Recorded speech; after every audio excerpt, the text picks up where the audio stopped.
So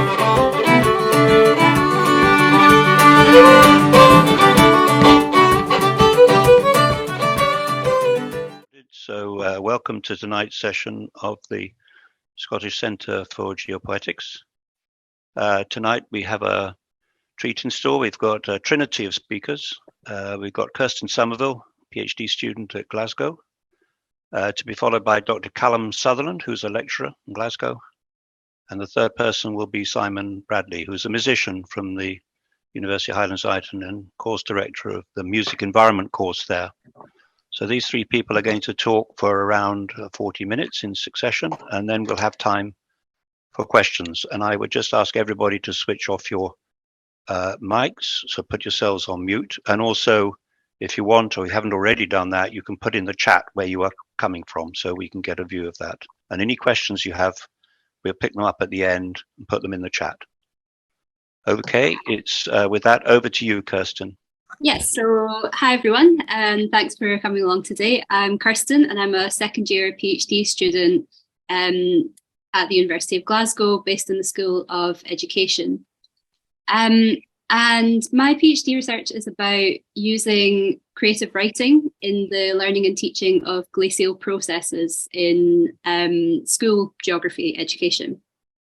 So to start off, I just wanted to share a bit about my own experience of geography education, because it's really linked to how I came to geopoetics now.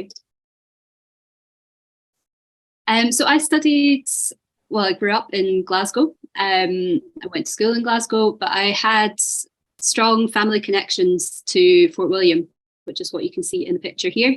I've got a family up in Fort William, and I also had strong connections to the Lake District growing up. That was somewhere that we would often go on holiday. And I think perhaps because of this, because I had these connections with glaciated landscapes in the Scottish Highlands and in the Lake District, I was really drawn to physical geography in school. So all of the different kinds of ways that the landscape is shaped by natural forces. And I had that really kind of aesthetic experience of actually being there and seeing these things. In the picture here, I'm sat atop what appears to be a glacial erratic. So just a big kind of boulder that was picked up by a past glacier and kind of dropped off randomly. And I always liked finding these little clues in the landscape to the things that I'd been learning about in school. So when I went on to study geography at the University of Glasgow, I was quite set on being a physical geographer and continuing my study of glaciated landscapes. But when I got there, I found that the way we were learning about it didn't really resonate with me that much, in the sense that, it was very much to do with collecting samples and measuring things and statistical analyses, which of course are absolutely fundamental to the way we've come to understand these processes. But it wasn't something that particularly resonated with me. I thought these things were kind of wondrous, and sometimes we were finding out quite alarming things about the way that the natural world was changing. But I felt that the feelings of that had to be kind of put to a side. So on the other hand, I turned towards human geography, which is also something I was interested in. But my experience there was that a lot of it was kind of ungrounded, in the sense that humans were oftentimes considered in isolation from the natural world and just kind of considered in purely human terms. So for a while I was a bit lost in my geography education until I came across a course on landscape and culture that really spoke to me. And this was a much more integrative approach to geography. The human's relationship to the rest of the natural world, how that was expressed in different cultural media. This was how I came to geopoetics eventually. I did my undergraduate dissertation on the work of Kenneth White and how that related to geographical research. And I then went on to do a master's degree where I looked at geopoetics in the work of Élisée Reclus, who is a 19th century French anarchist geographer. And that kind of takes me towards an educational space, because in the work of the anarchist geographers, there was a really strong emphasis on democratizing geographical knowledge. and on the emancipatory potential of geographical education. So looking at that in a historical context really led me to question what the relevance of a more geopoetic approach to geography, what that might mean for educational movements today. And that's what I'm going to talk about next. I'll take you through some initiatives that are happening in the school curriculum in Scotland, and also how geopoetics links to relevant areas of educational research and geographical research that I'm working with at the moment. So the first area that I want to talk to is the idea of creativity across learning. And this is a specific initiative as part of the Scottish Curriculum for Excellence that was first introduced in 2013 and was updated again in 2021. So it's quite a current concern, this idea of embedding creativity across different subject areas. And I think geopoetics has something to offer here. As Kenneth White said, geopoetics sponsors an intelligent sensitivity, a sensitive intelligence.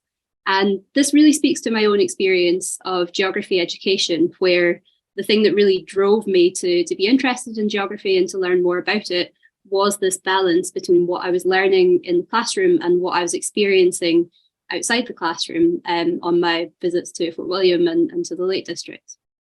So the question of how we could bring those kinds of experiences into schools is quite interesting for me. And this is also quite strongly related to ongoing research in geography about the role of aesthetics and the affective domain in both the history of geography, the learning of geography, the practice of geography, and the way that it's written as well. And I've got a picture here of a recent book that deals with those kind of topics. So this idea of embedding creativity across learning rather than siloing it into so-called creative subjects like art and music, for example, is something that I think is really interesting, and also relates to another key area that I think links geopoetics and the Scottish education system, or the aims of the Scottish education system. So interdisciplinary learning is quite a core part of the Curriculum for Excellence, at least in theory. It's one of the original 4 contexts for learning. So in principle, it has the same status as subject-based learning. But although this has been present in the design of the curriculum since it was brought into force, it's kind of been identified as an area that might need more development. And this was reviewed in 2020. There's basically a number of obstacles that are stopping this from taking the place that it was intended to. And again, I think this is an area where geopoetics is highly relevant. It's situated beyond the presently established and classified division of science, philosophy, and poetry. So I would say in geopoetics, we see something that perhaps goes beyond interdisciplinary learning, which is, different disciplines working together, towards the idea of transdisciplinary learning, or maybe even post-disciplinary learning, where rather than all of our learning being funneled through these different specialties, there's a kind of uniting concern. And geopoetics suggests that the planet Earth itself would be that uniting concern that can go beyond this kind of siloed approach to knowledge. This is another area that's really important at the moment in educational research and policy, especially the idea of STEAM education. So that's science, technology, engineering, the arts, and mathematics. And that's basically about integrating the arts with these STEM subjects that tend to get a lot of attention, especially when we're thinking about addressing problems like the environmental crises. And there's this idea that 21st century problems need STEAM, this kind of integrative approach. The climate crisis isn't just a scientific issue or a technical issue, it's also a cultural issue. So that needs to come into the way we're educating about these areas as well. And arguably geography already kind of transcends these boundaries, or has the potential to, in its role as, a social science and a science. And it certainly wants to position itself as having a key role in addressing these kind of 21st century problems.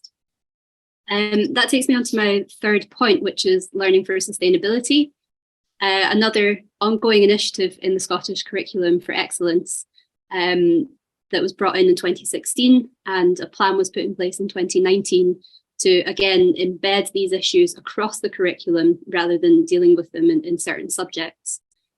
And again, geopoetics is very relevant here. It's concerned fundamentally with a relationship to the earth and with the opening of a world. So I think this is a way of thinking about things that really gets to the heart of the issue. Rethinking human planetary relationships is really fundamental to changing our practices to more sustainable practices. And again, this is something that's being addressed in educational research. In particular, I'm working with eco-pedagogy as a movement which is kind of positioned as a less anthropocentric alternative to things like education for sustainable development. Education for sustainable development, to some extent, kind of assumes what kind of takes human progress, in inverted commas, for granted, or maybe ideas of growth are taken for granted, whereas eco-pedagogy is more about placing a kind of, it aims at planetary consciousness, putting these kind of planetary systems at the heart of the way we understand things, and problematizing any kind of human systems that interfere with that. So this is all about broadening both the aims and the methods of education beyond purely human concerns. And yeah, these are all active areas of research that I'm engaging with. But to give you an idea of exactly what I'm hoping to do in this coming year, that's kind of summarized in this chart here. So the first thing that I'm planning to do this year is to co-develop classroom resources with teachers that are based around creative responses to glacial processes. I initially conceived of this as something that would happen in the kind of mid-secondary level, but after having informal conversations with geography teachers, I'm now thinking of adapting that to more early secondary, upper primary level. I should say as well that I'm not a qualified school teacher myself, so sharing that kind of expertise with the teachers is something that's really important. The next stage would be to facilitate the creative writing with students. That could take the form of poetry, stories, or other imaginative forms, both in terms of reading existing texts that engage with these topics in this kind of way, and also writing their own stuff, which I'm hoping I might be able to collect into some kind of anthology or exhibition at the end of the project to kind of share with the community what the pupils have produced. And the final part is to evaluate the impact of this approach on students' understanding in geography, their motivation to study geography, and also their sense of connection to the natural world more broadly. And I'll be investigating these things through a combination of classroom observations, interviews with teachers, and focus groups and surveys with pupils. But more broadly, my aim is to really investigate how geopoetics or geopoetic-inspired approaches can challenge the politics of geographical knowledge production. And just to give you a sense of what that might mean in practice, I've got some kind of typical describe and explain style questions on glacial processes taken from my book on the left here. I want to be clear that I'm not saying these are wrong or anything like that. Of course, describing and explaining is absolutely fundamental to the way we understand the natural world and natural processes. But what I want to suggest is that it could be interesting or potentially beneficial to go a bit further with that. And I've got a quotation here from Emily Cameron, who is a geographer exploring different modes of writing in geographical research, so more in the kind of academic sphere. She asks, what is at stake when geographers aim not only to explain, describe, and analyse the worlds they live in, but also to move, to affect, and to create as storytellers? And I think there is a lot at stake when we ask these kind of questions. And I wanted to just illustrate this with a quote from another geographer, Doreen Massey.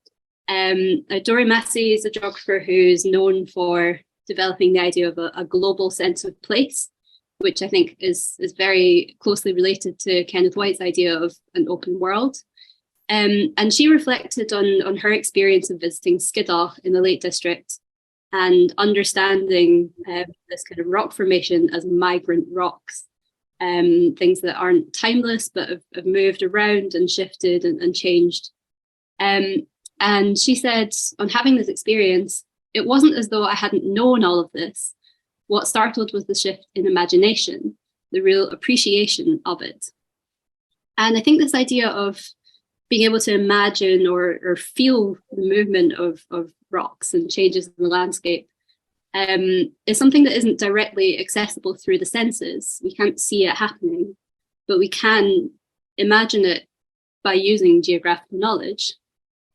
And I find these things are often separated in geography education, the kind of knowledge part from the experiencing part. It certainly was for me. The experience was something that happened outside of school. But ultimately, I kind of want to question what would happen if the feeling and knowing went hand in hand in the way that we learn about natural earth processes. I think we'll have to move on to the other speakers, Kirsten, if you just finish up. Yep, that was basically the end. So that was just my contact details there. If anyone wants to keep in touch about that. But yep, look forward to the Q&A and thank you for listening. Thank you. Brilliant. Thanks, Kirsten. And thanks to Pat for such a prompt timekeeping as well. I'll try to stay to time to share. This is what I'd hope to share. Can people see slides? Yeah? Yeah, we can. Lovely. So basically what I'm going to do is a far inferior version of Kirsten's talk, which is, however, what's been, we did mention this at the start, but what's quite nice about the way we structured this session is that we're actually kind of, as we go through, not only increasing in seniority of the speakers, but also in the type of education that we're looking at. So Kirsten looked there at kind of upper primary, early secondary education. I'm going to be looking at undergraduate education. Simon later is going to be looking at postgraduate education. So I'm going to talk today a little bit about my own experience of kind of teaching geopoetics or teaching broader geographical concepts through geopoetics with undergraduates in the context of a sort of fieldwork setting.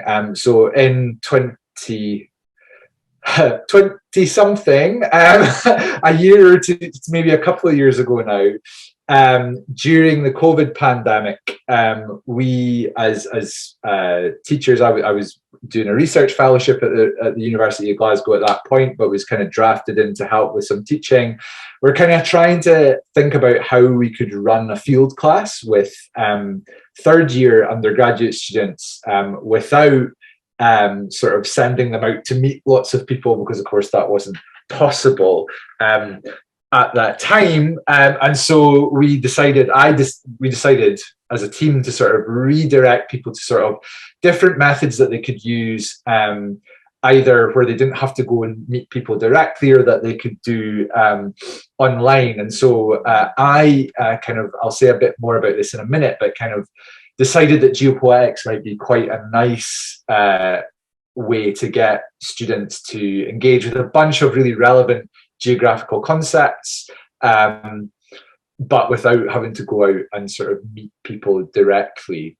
But also just quickly as well, like Kirsten, to sort of talk about my kind of own connection to geopoetics. I think I kind of got into it really, so I lived in Exeter in England for seven or so years, and kind of moved, whilst I was there, I was writing a lot about, well, I'm a human geographer. I was writing a lot about activism and different approaches to activism. And I was particularly interested in kind of new activist movements that were notable in that they were able to blur spaces of kind of religious and non-religious kind of motivations. So a sort of key example is something like London Citizens, which was this kind of really important community organizing group that kind of brought together lots of different groups, religious and non-religious, to kind of fight for a living wage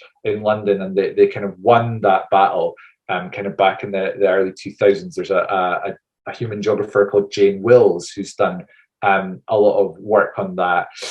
But all that to say is I'm kind of thinking about overlaps between maybe not necessarily religion, but certainly spirituality and motivations, and in terms of activism.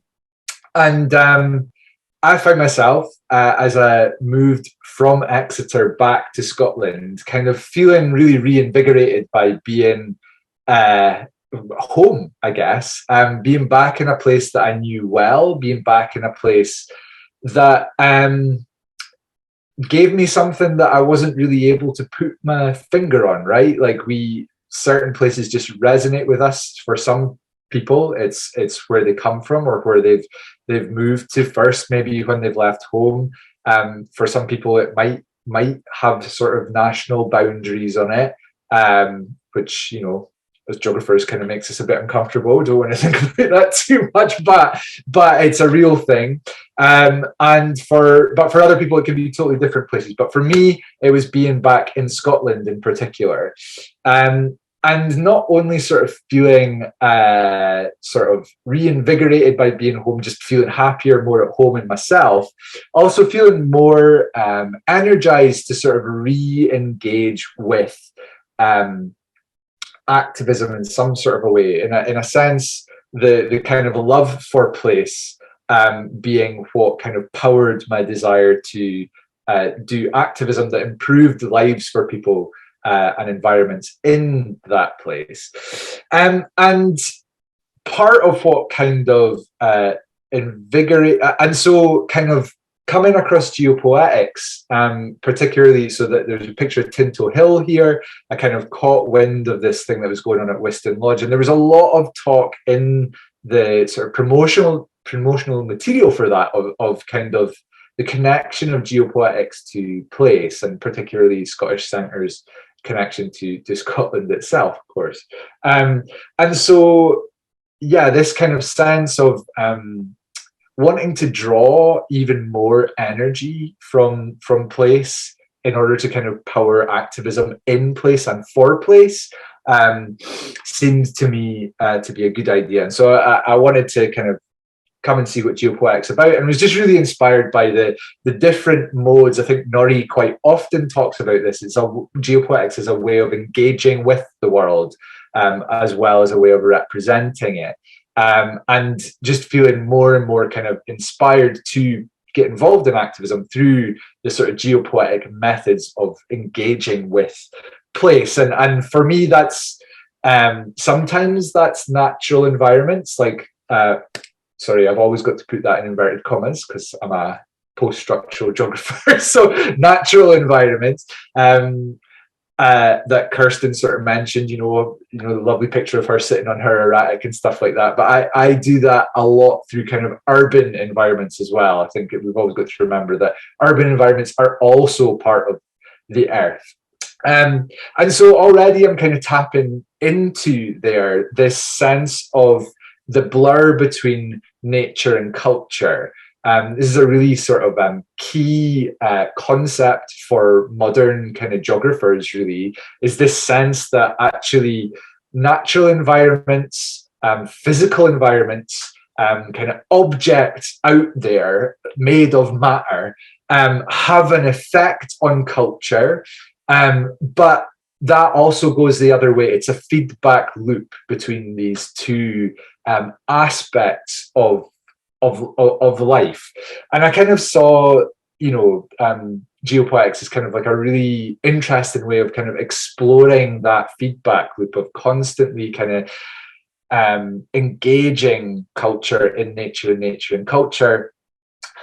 And of course, like geopoetics, geo-earth poetics making is kind of like a really crucial concept, I think, at you know, it always probably has been, but particularly at this time where the kind of like unconscious ways or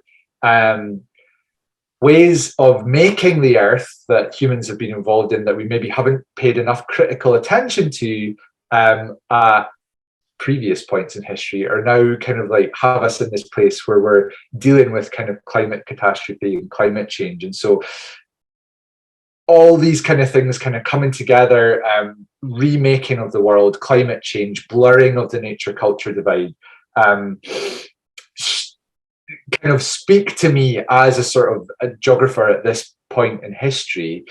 But also kind of, I saw geopoetics as like this can be a really great way to kind of help students think through this blurring of nature and culture. If I can get them to think about how people are doing geopoetics, how people are doing earth making, I can get them to think about how they are earth making and get involved and the way that the earth has been made previously, and to begin thinking critically in new critical ways and creative ways about how we might reorient our relationship to the earth in the context of climate change. And so for this level 3 or year 3 kind of undergraduate project, I kind of came up with this blurb, and I'm going to kind of break one of my own holy rules at this point, which is never to put up a slide and then read it out. But I'm going to do that now. So this is kind of what I provided the students with and sort of asked them if they might like to respond to. So I said, climate change will require people to drastically alter how they live on the planet. New scientific and political agendas will undoubtedly be part of organising new ways of living. However, the way that humans imagine and practice their relationship to the earth will also need to be transformed, requiring cultural and artistic innovation, new ways of interacting with the earth collectively, along with new artistic methods and subjects. A number of philosophers, artists, and geographers argue that geopoetics, geo-earth poetics making, could be an effective way of transforming the relationship between nature and culture. Geopoetics emphasizes the relationships and feedback loops that bridge across the supposed divide of nature and culture. Scotland is uniquely placed in debates surrounding geopoetics, as it is the birthplace of and the subject of many works by pioneer of geopoetic theory, Kenneth White. Although White is by no means the authority on geopoetics, nor is Scotland's landscape the only one to inspire people to geopoetic practice, Scotland is one of the few places in the world to have its own centre for geopoetics. This is why we're here today. Conducting discourse analysis on the website and online journal called Stravaig of the Centre for Geopoetics, and interviewing, focus grouping, or using creative methods with its members, this project could explore.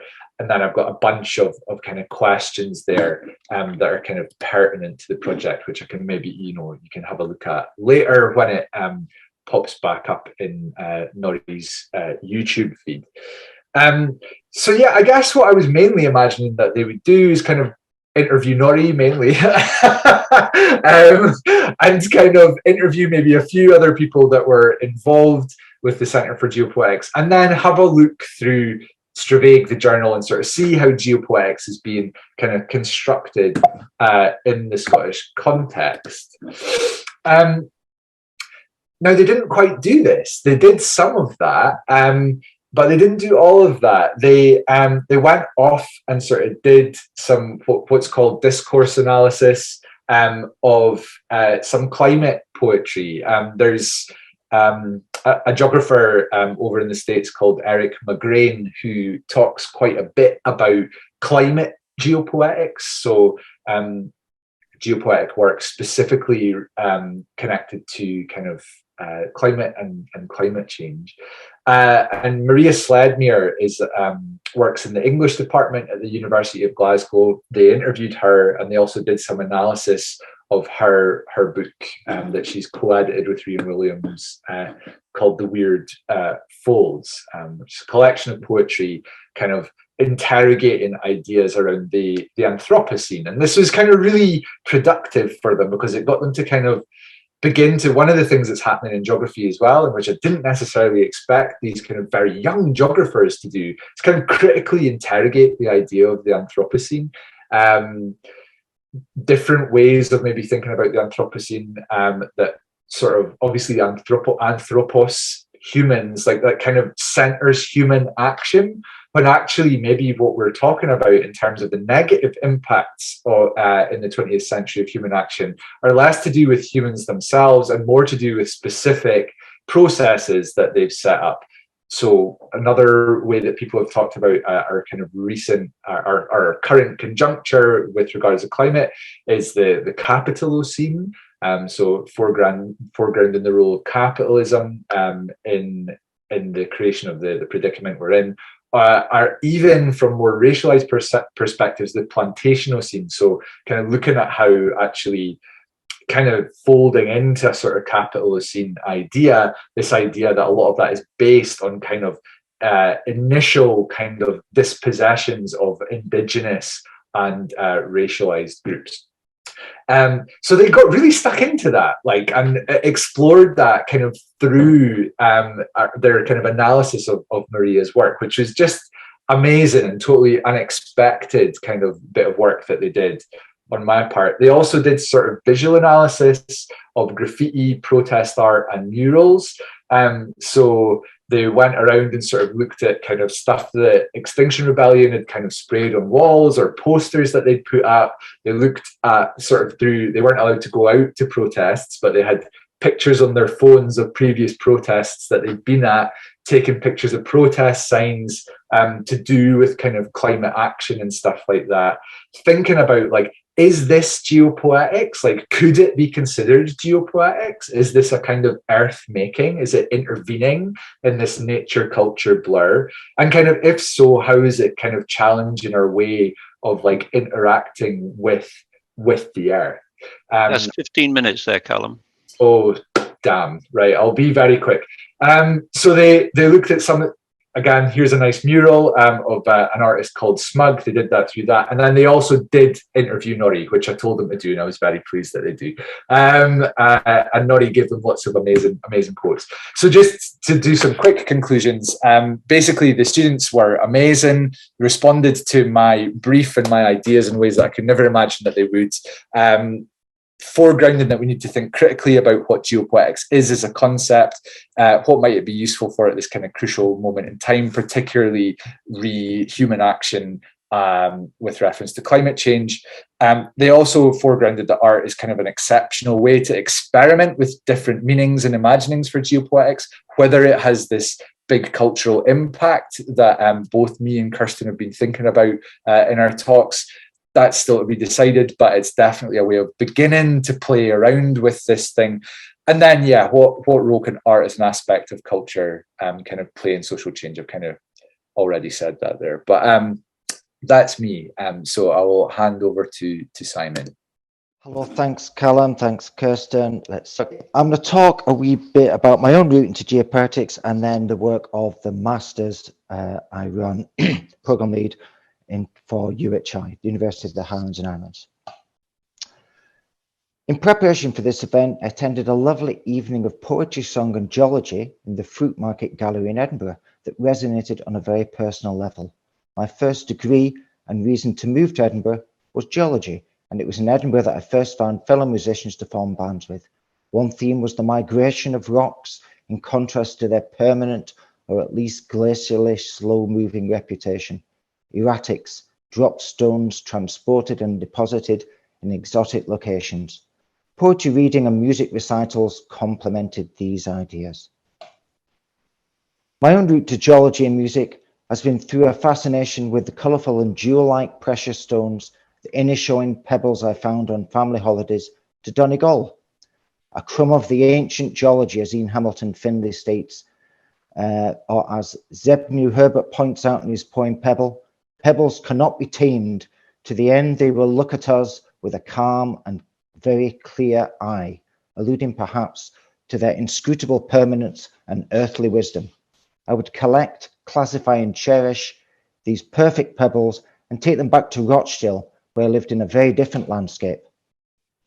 Xanadu is a 1992 collection by poet Simon Armitage that eulogizes his time as a rookie probation officer on estates like Ashfield Valley in Rochdale.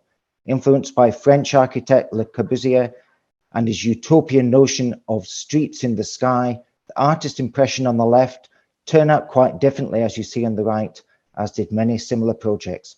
I lived there for 4 years as my young parents found their feet. It was often grey, but not black and white, and was colourful and complicated in its own unique way. A 2013 survey found that Scots ranked landscape as the most important symbol of national identity, closely followed by music and the arts. These form the bedrock of the Masters Music and the Environment that I will discuss. This was my local beach in Ballashare, North Uist, until very recently, and shares the inspiring beauty. So you've seen that was the first bit of text, then the Inishowen Pebbles. That was the image, Le Corbusier, of the flats and the urban contrast. And now onto this quote here. Can you see that now? Yes. Okay, so that's the bedrock of the Masters, landscape closely followed by music. And that was the beautiful Ballashare Beach. Okay, so what of geopoetics in education? The music and the environment is based on two themes, geopoetics and ecomusicology, and two fields, and three themes: the natural world, historical and cultural landscape, and his society and the creative economy.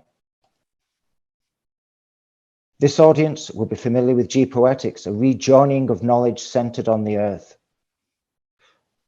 Ecomusicology is another holistic approach, music, nature, and culture all considered.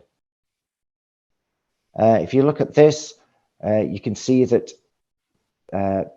added to ethnomusicology is nature in all the complexities of those three terms. This paper here alludes to some of these challenges. This paper challenges the argument that humans are cognitively superior to and ontologically separate from other species. I thought that was that one. This one. Challenge us to consider struggles over limited resources in biological ecosystems and the use of some music as a tool to buttress human exceptionalism. Questions that we consider. Nod must be given to Murray Schafer. In August 21, the father of acoustic ecology and avant-garde composer finally left the stage after a distinguished career. A pamphlet he published in 1973 entitled The Music of the Environment called for a re-flourishing of the air as a primary tool in navigation and a move to reconnect unique and particular sounds with time and space to counter what he termed schizophrenia, a disconnect with our acoustic ecology. Here's one of his early publications. When John Cage opens the door of the concert hall and encourages the street's noise to intersect his compositions, he ventilates the art of music with fresh and seemingly shapeless concepts, one of his pleas to teachers. What do we mean by environment? It could mean locale, surroundings, part or whole of the natural world, living conditions, or even technological milieu. While most often thought of as a physical environment, we also include social and cultural forces. For example, we might refer to our political environment. The intention is not to try and set boundaries, but rather to focus on what people claim their work is about, an inclusive approach. Our delivery is off campus and online. We are archipelagic in distribution. Archipelagio is developed as a time-space ordering that is distant spatially, yet contiguous in its logic, culture, and sense of past, present, and future. Sovereignty, citizenship, and rights are suspended. They fix a unity across randomness in distribution, size, and shape of their elements, as we are doing right now. So what do we do? Let me shed some light. We work independently and meet when we can. Here in Invergordon at the world's longest reverb, singing Amazing Grace. Dressed like a scene from Breaking Bad, we collected sonic samples and wondered at the associated martial war history. Here in Paisley, live streamed a showcase of students' final projects, handcrafted and authentic by design. Here's one of the pieces showcased. imagined and then visited locations, inspired twice over, and compared and contrasted. Here, directly tapping into the energy of locations, feeling the space and improvising responses, how music can be of a space. We also consider identity in music. Another module follows Celtic identity expressed through music regions across the Atlantic arc. These correspond to bioregions, a common landscape and associated way of life, culture as response. Also defiance, a common something of value to be fought for. Here we see Asterix versus the world, the Bretons there. Assimilation through immersion. What can we learn from others about ourselves? To set foot on one's own country as a foreign land. Another project, Alberstow Cultural Exchange here, sharing music. The learning outcomes, what did it mean for students? This student here from an island realized how special it was in telling her story to others. My own practice is very social. It was also inspired by environment, here the shape of the hills. My own recording, here drawn from poetry and other disciplines. Here a recording inspired by Seamus Heaney's book of the same name, a natural mix perhaps. And there you can see some detail on the rhythms in poetry and how you can sketch wordscapes. Here's Henry Hart, his review of that piece of work. Seamus Heaney again. Was music once a proof of God's existence? As long as it admits things beyond measure, that supposition stands.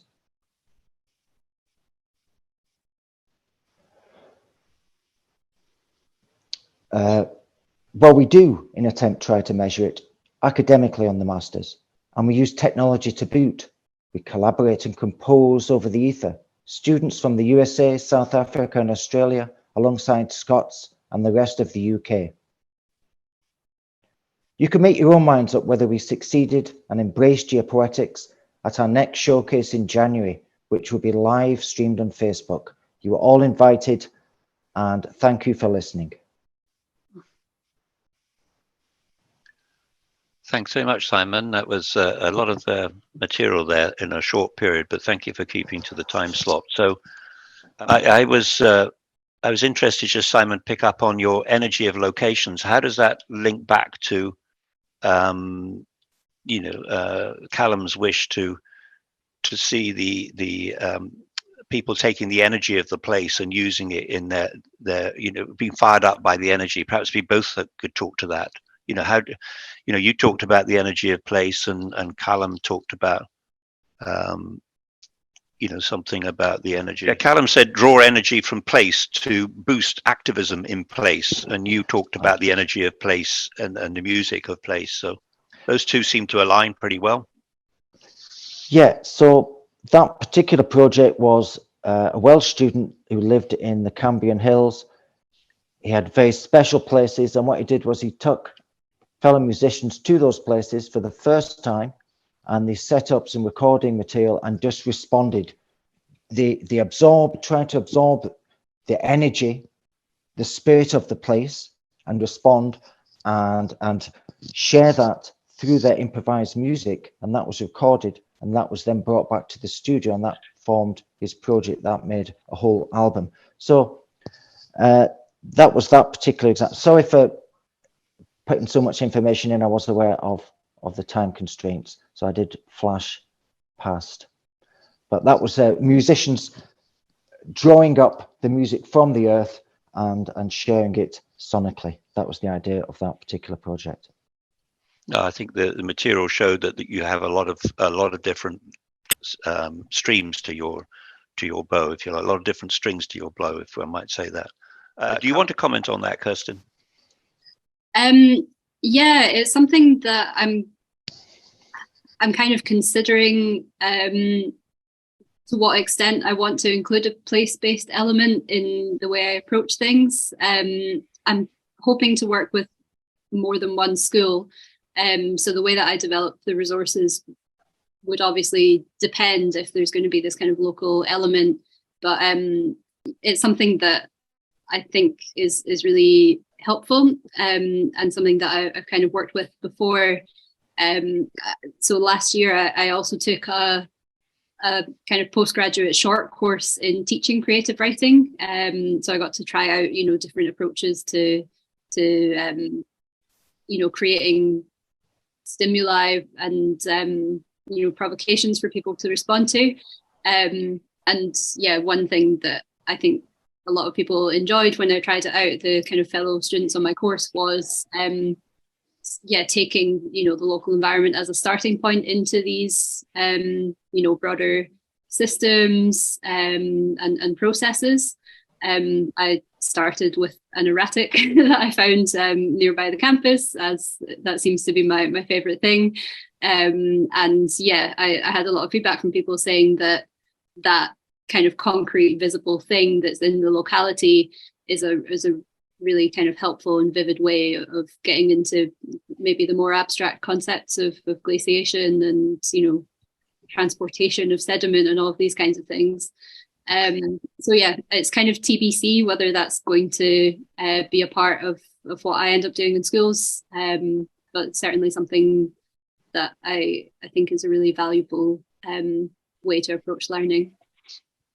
No, I mean, Simon saw, I went offline a little bit there, but Simon was talking about the fruit market thing that we did last week. And we talked a lot about erratics and how, how the singing stones have drawn people into all sorts of areas, so these stones sing, and it seems to be that freeze thaw. You talked about freeze thaw, but it seems that the freeze thaw on boulders is what makes them sing. It sets up, the stresses inside boulders through this freeze thaw process that makes them sing. So I myself am in this post-disciplinary learning that you talked about. I think that's great, post-disciplinary.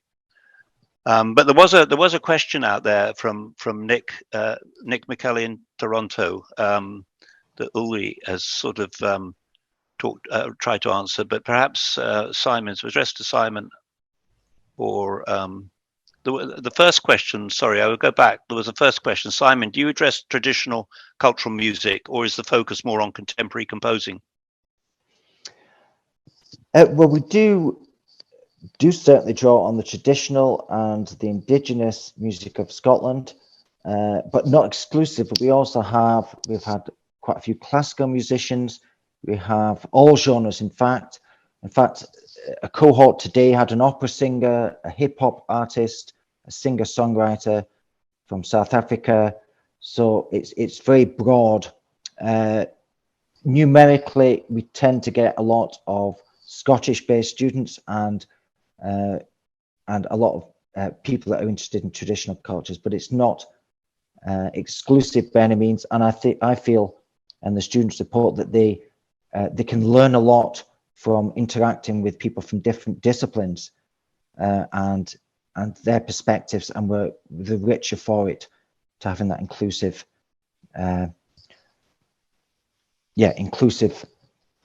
reach in terms of musical styles that we deal with. Yeah, I mean, you expect in any university, anywhere, I mean, UHI is a little bit different perhaps, but you would expect a broad global set of students coming in, and they would all bring their cultures, and that's what's so nice about being in that environment. So I mean, it doesn't surprise me, but UHI being the way it is probably quite a strong Scottish thread through that.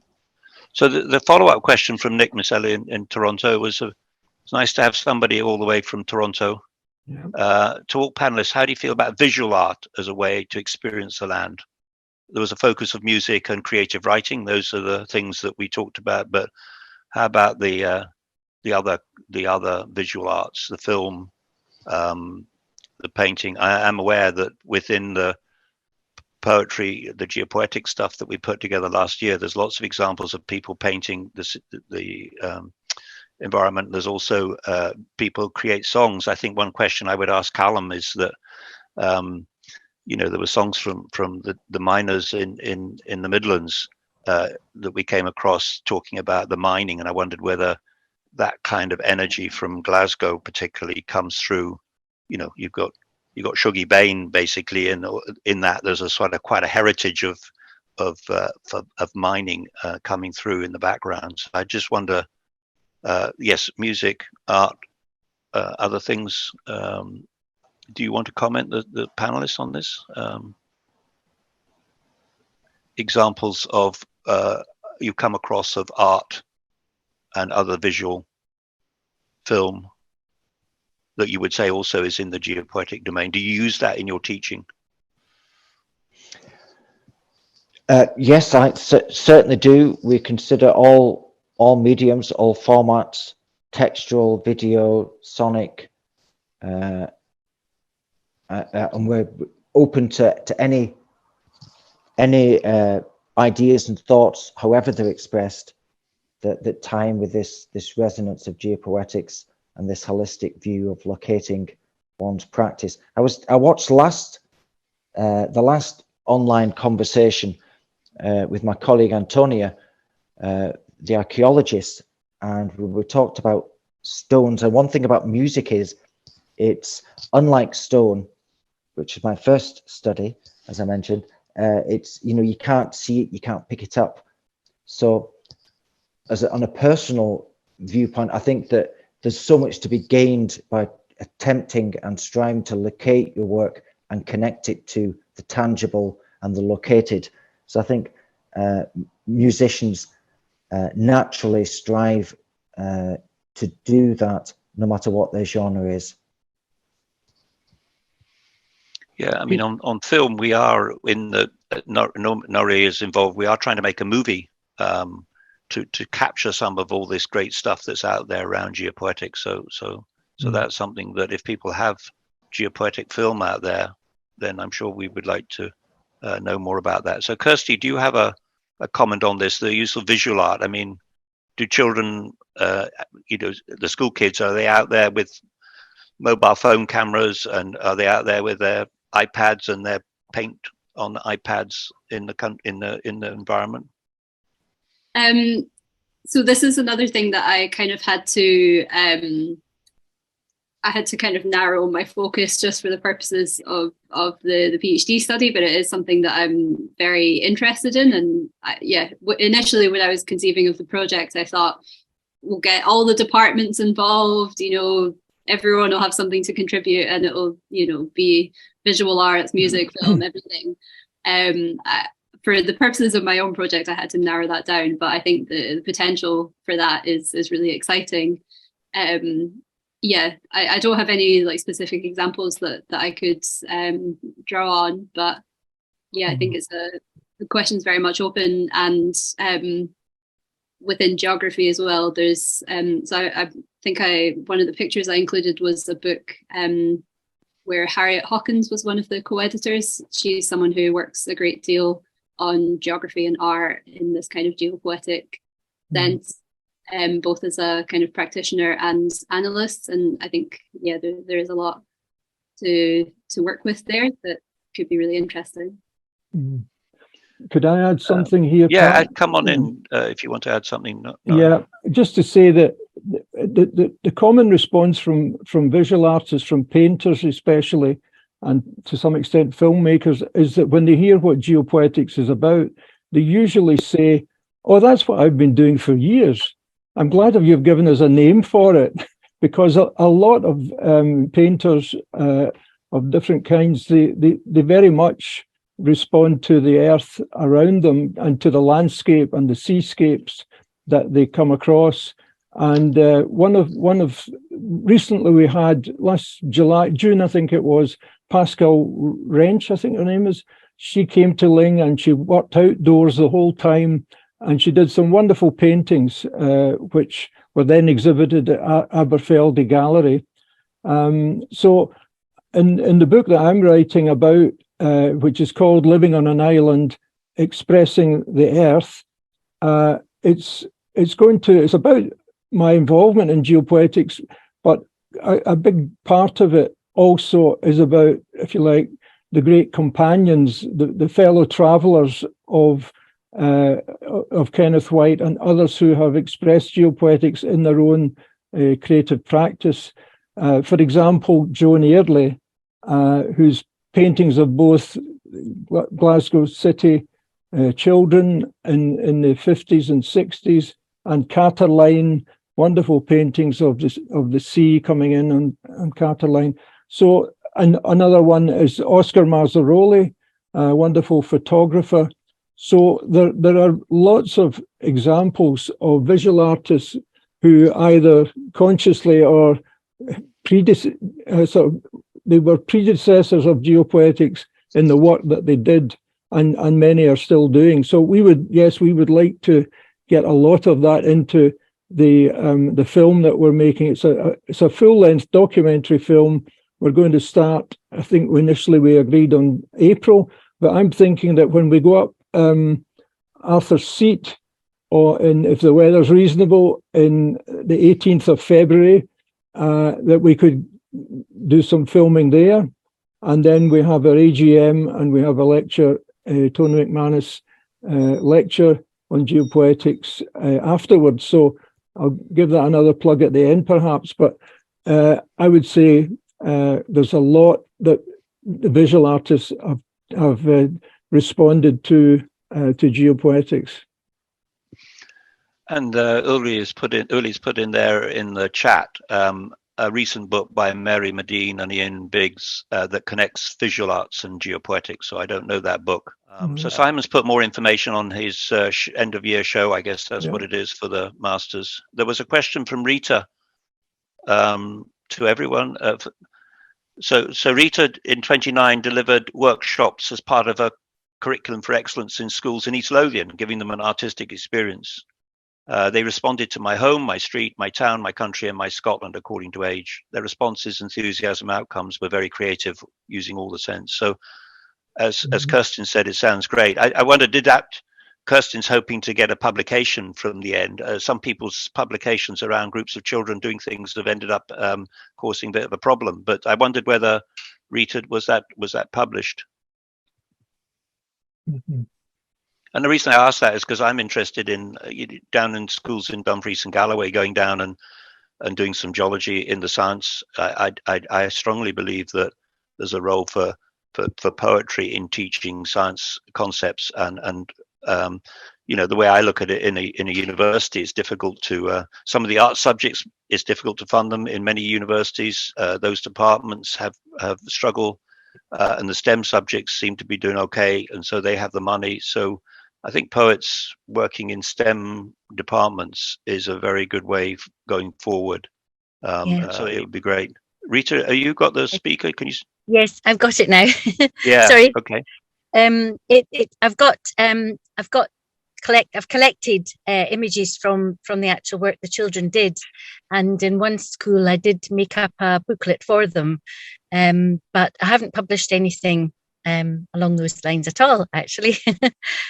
No, I think it would be interesting to, obviously you have to be careful how you use that, but I think Straveg, you could have a special Straveg issue on education and geopoetry coming out of this conversation. And, I'm sure some examples of this work and some description of what you did would fit in that. So I'm not an editor of Straveg, but I assume that sort of stuff would be of interest. Well, I'd be very happy to contribute. Nori is an editor. Nori, does that fit? Yes, very much so. We've got, the way it's working is we normally had one issue per year, but in the last 2 years we've had 2 issues per year. So if there's a specific proposal, then the editorial group will look at it, and obviously it depends on the quality of the work and how it relates to geopoetics. But I think the publication side of what the Scottish Centre for Geopoetics is doing is going to increase in the coming years. And Straveg is definitely a platform, but there may also be pamphlets and booklets and so forth. So we're open to offers. See, I know that academics, they have to get their publications, but they're not.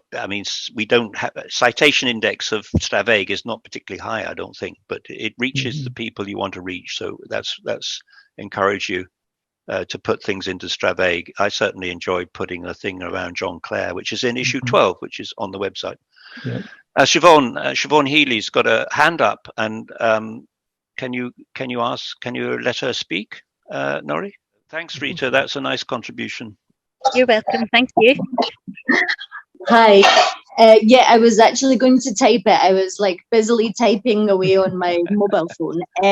Yeah, so basically what I'm interested in doing is working with the concept of geopoetics within visual arts and crafts. And I'm relatively local to Norman, because you're on Ling, is that right? That's right, yeah. Yeah, so actually I've moved my studio to Lunga, which is near Croofhaven and Ardfern. Yeah. So sort of almost Sealing. There's a little an inkling of it nearby. So you're essentially a neighbour. So yeah, I'd love to work with the concept of geopoetics, but it's it's one of these things that I love the idea of it. And yeah, I'd love to know more about it. So, well, keep connected to keep in the email list to Nori, and keep track of the things that the centre is organising, and listen into the lectures, and get involved in the AGM. Come to Edinburgh, or pop down and see Nori on Ling. Is a lovely place. Yeah, we could easily get together.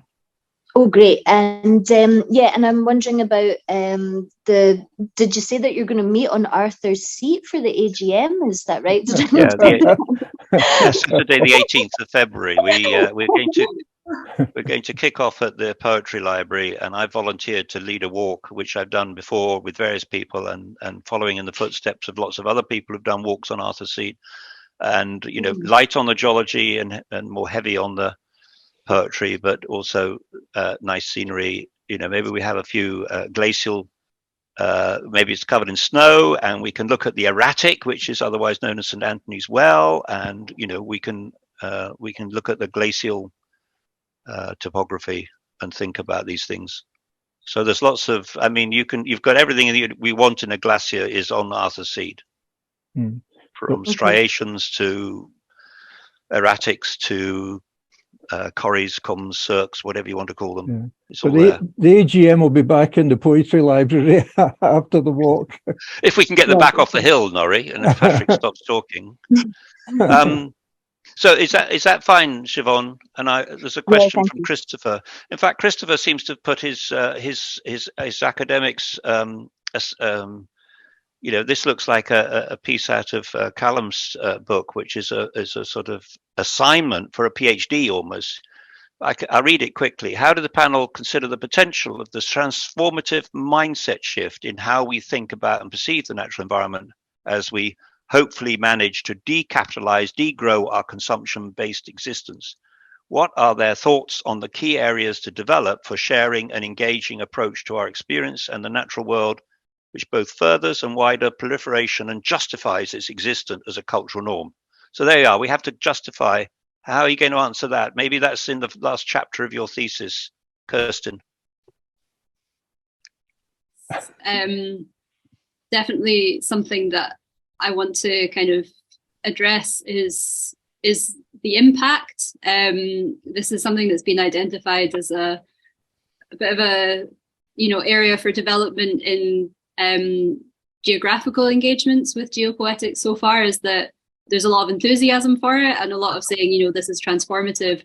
But in terms of, there hasn't actually been that much investigation of how does that transformation work and what happens when people engage with this, especially people beyond the academy.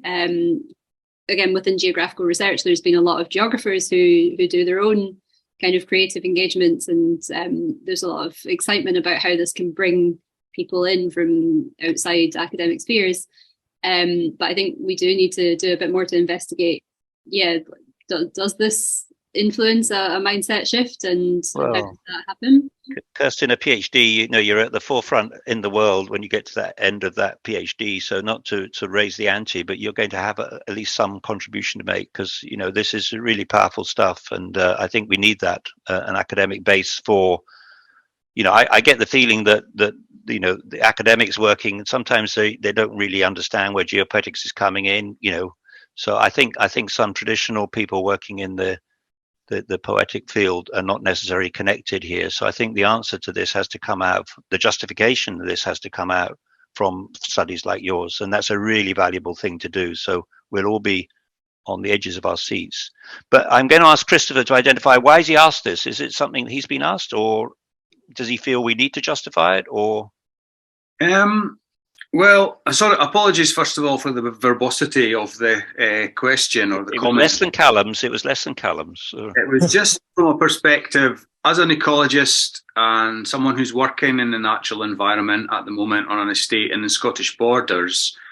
I'm keen to encourage rewilding within the scope of the estate management, and I personally have always had a strong sense of connection and emotional empathy with the natural world, but it's always that challenge of the message that you get yourself, but how do you either give people an immersive experience or some sort of hook or some sort of way of engaging those who are harder to reach and those who maybe would benefit most in that communication process?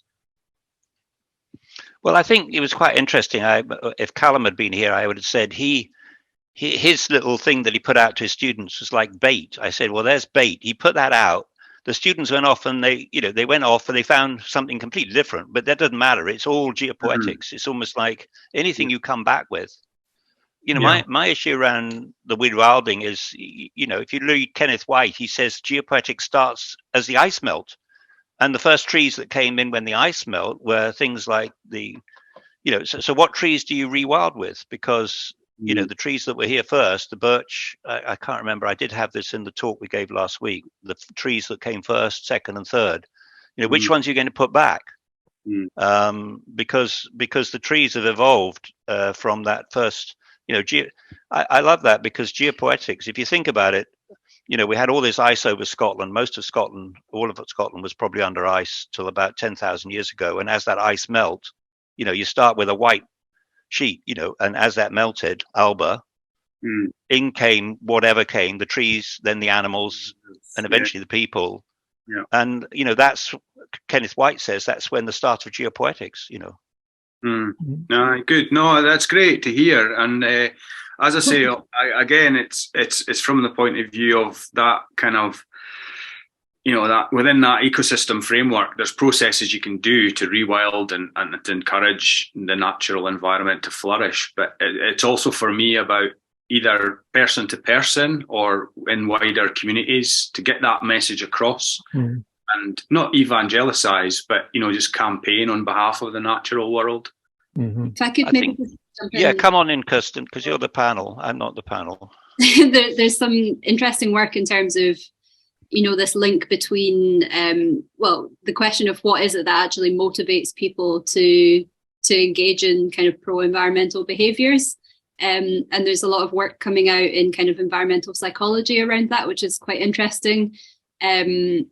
Miles Richardson is someone that would be worth looking at on this. He's produced a kind of nature connection handbook from a psychological perspective. And can you put that in the chat, Kirsten, and then it gets picked up in the record? So maybe when you finish the.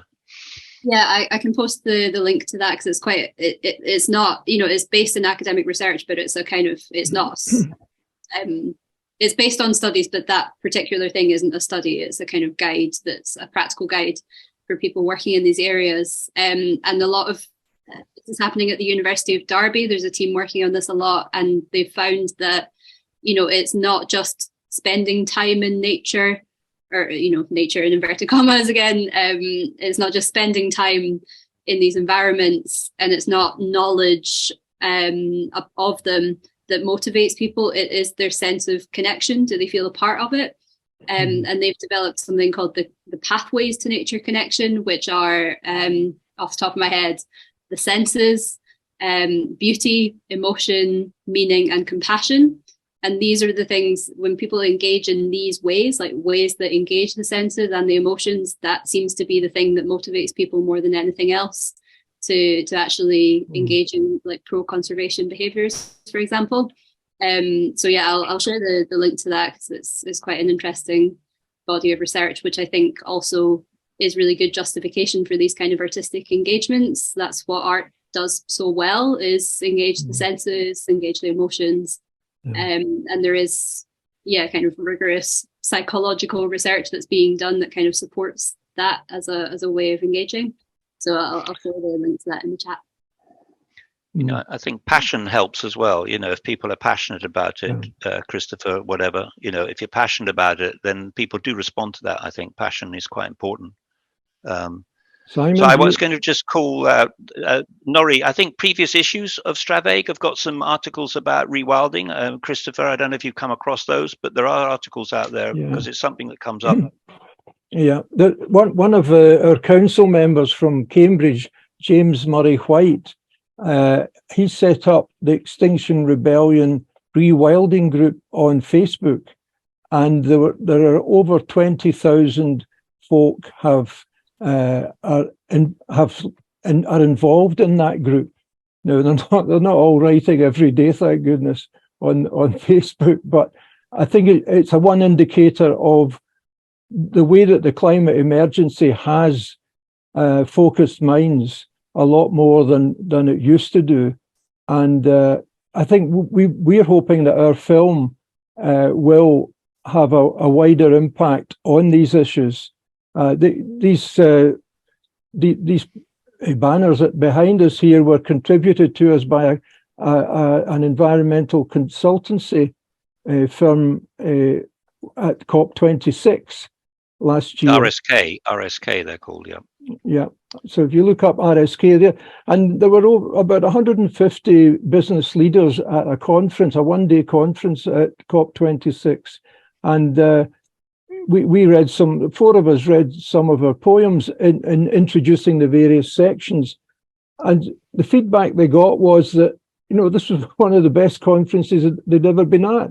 And the item that they focused on was the poetry.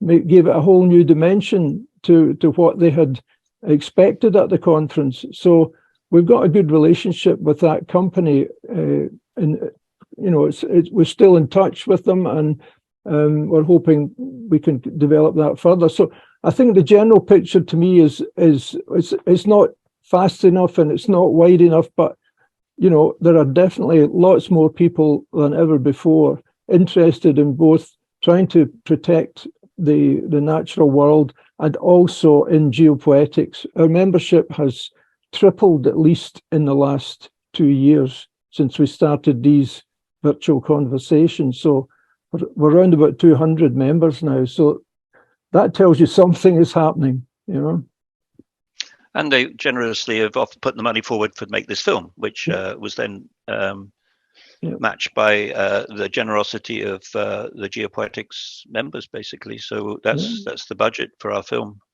Yeah, absolutely. So some people are leaving to catch ferry home. That's being in Edinburgh. I don't have to do that. Anybody wants some final questions? Have I missed anything? Siobhan's tree planting via that Extinction Rebellion. Well, I planted a tree this week, a birch tree, for a friend who died. And I said he was interested in carbon capture and storage. And I said, well, this tree will probably capture his lifetime's carbon footprint over its next 60 years. And then you'll have to cut it down and put it inside a building, because if you burn it, it'll come back again. So I think everybody should be planting trees. Yep. One small question I've got, I put in the chat, Pat, was what books or other resources have Simon and Kirsten used with students to give them a flavour of geopoetics? You did, I missed that. They can paste it in the chat. Let's have your reading list for the students, I guess. And Kirsten, you've probably got Callum's reading list, so you can chase him to that. So. I don't have Callum's, unfortunately. So I haven't actually done this with the schools yet, but I have developed a kind of provisional program of activities, which I can read you some of the reading list. I've just brought up the document now. and obviously this is all kind of relating to glaciers in various ways. There was a poem by Gillian Clark called Glacier.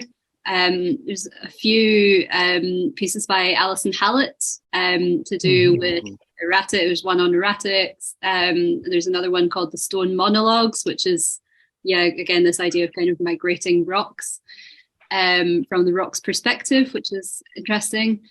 There's a poem by, I'm not completely sure I'm going to get the pronunciation right, but Gentnil Kitchener and Niviana called Rise, which is the idea of like island nations connected by sea level rise in various ways, one with the melting of glaciers, the other by sea level rise.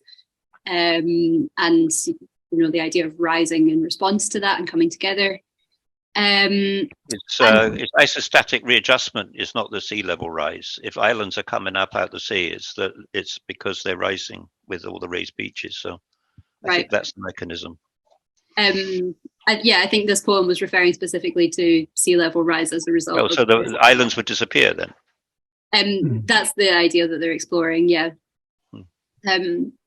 I've got Andrew Magnuson, A Letter to the Future, which was a very short poem commissioned around the idea of a glacier death or a glacier funeral in Iceland. And then finally, just kind of working with the idea of snowball poems, which is this idea of, adding on syllables or adding on words to each line. Nice idea. As a way of getting across like glacial accumulation in a poetic form. Yeah, so that's just some kind of suggestions for things that I was thinking about, but that's all to be refined with the teachers to see what's going to right. Well, post that in the list and we capture that. Simon, have you got something? Well, we do engage with Kenneth White, my colleague, runs a module, Space, Place and People, that really focuses on that. Also, Murray Schaefer and his work with acoustic ecology is a big text, but we've got lots and lots of text really. There's not any one one text, but I'll look up and share some of the and possibly write something. If you write something, put in Straveg, you can put some references in there for people to widen. And I thought you'd be playing us out with some music tonight, but well, we did a. I know we haven't paid for that, but I mean. I do have music, but I'm not able to share it. Technological issues.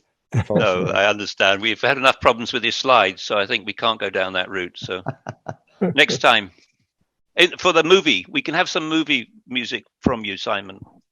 We have plenty of music ready. Oh, good. Norrie, we're almost at the end there, and I'm sorry if I missed that point from you. Anybody else, have we missed anything? Otherwise, I'll hand back to Norrie and to take us out. Can I say something? Yes, sure. Hannah. Okay, it's about, to mention a book which I think is very famous, but I don't know. It's called Scotland Music. It's by John Purser. Where I can see you going on your head like this, yeah, because in one of the chapters where he's addressing what could be called the beginning of music and the relationship between the wildlife and the sounds and how music comes from that, and how, especially he speaks very much about in Scotland, how all this with the link with bagpipes and all the sounds making from the birds and so on, and it's really, really beautiful to read. It's just it's very interesting, but for musicians and non-musicians alike. So it's Scotland's music by John Purser. And it's also the relationship between nature and sounds going into music eventually. And it's all related, and it makes a big continuous circle. And I see Dave Francis has put a note out there about the work of Barry Lopez and Gary Snyder. So, of course, Dave Francis is a musical member of the School of Geopoetics. So Centre of Geopoetics. Mm. So thanks, Nanon, for that comment. There is so much in this area, and it expands. It expands in all areas. It's like that mycelium that forests have growing through between all the trees. Is much bigger than you realize when you look at that. It's underground. So I think that's a good analogy for all of these. All of these subjects. I think Kirsten said that geography. All of these subjects link underground. Through the ground. Mm-hmm. Okay, Nori, that's over to. Sorry, Nanon, do you want to say something? And the air. You said the ground and the air. And the air. Yeah, well, yeah, music travels both through the ground, but also through the air. That's very true. You're right. Pat, I think Loriana wants to come in there.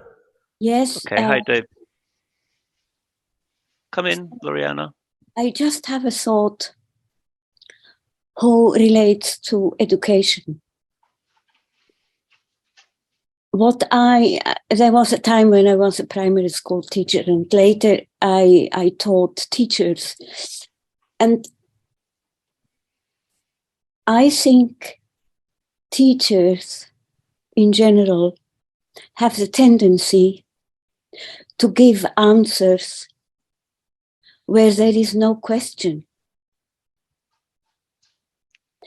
So I just bring that in because with all that richness of material and so on, but I think now as I was a teacher, how can we initiate or bring up questions in pupils or whatever they are before giving the answers? Because my school experience was 90% I have been given answers before I was able to realize the question. So I just want to put that in. I think that's very important because a PhD student, we always say a PhD doesn't have all the answers. It has some answers, but the most important thing about PhD is the chapter at the end that has the questions that still have to be, formulates the question. So sometimes asking the right question is very valuable, Lariana. So I think you've asked the right question. We need to work more on the questions rather than the answers. Yes. Yeah. And make them short, Callum, if you're out there. Yeah. Well, just on that point, as a former principal teacher of history for 17 years, and having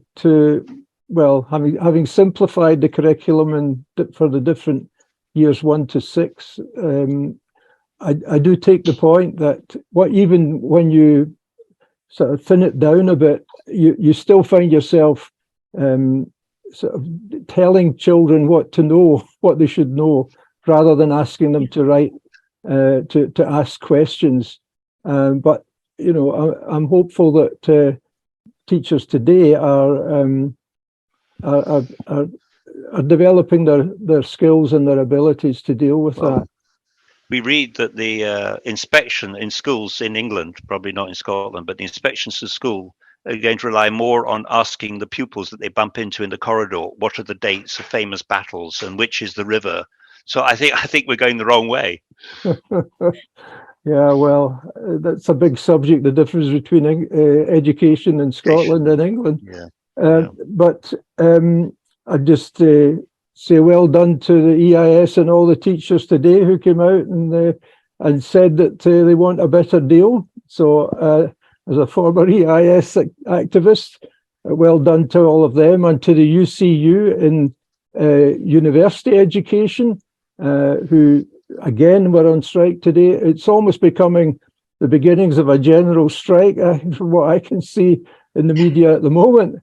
But I just want to finish by thanking everyone who has contributed this evening, particularly to Kirsten and to Callum and to Simon, whose presentations were excellent in my opinion, and also to Pat for chairing it so well. But the next event that we've got coming up, this is the last of our conversations for this year. There won't be one in December, but our next event will, as Pat has said, it will be the Geopoetics Day on Saturday, the 18th of February, and it will be in Edinburgh. We'll gather at the Scottish Poetry Library in the morning. We'll go up Arthur's Seat as far as we can, and then we'll come back down for our AGM in the Poetry Library, followed by a lecture on ecology and literature in Scotland by Cairns Craig. It will be the Tony McManus Geopoetics lecture by Cairns Craig that day. So I'll follow up with a message to you all with the chat, and I'll also let you all know when we've managed to edit tonight's conversation, and that will go up on YouTube. And then you'll also get mailing about the AGM next year and the rest of the Geopoetics Day. So that's all I have to say, Pat, but I'm very grateful to everyone for attending and contributing so well in both in the chat and in the questions and conversations that people made. I've learned things from all three of the speakers tonight and got some things to go away with, but I love the way that these branches are going out, and these lectures are bringing together a whole bunch of new people, new ideas, new bandwidth. And as you say, the group is growing very, very strongly. Yeah, it's very encouraging to many of us. So thank you very much indeed for taking part tonight. I'll end the conversation now, and we'll see you next year, I hope. Happy Christmas, everybody. Yeah. Oh, no. Oh, wow. Not yet. Not yet. You're ahead of the game as usual, Pat.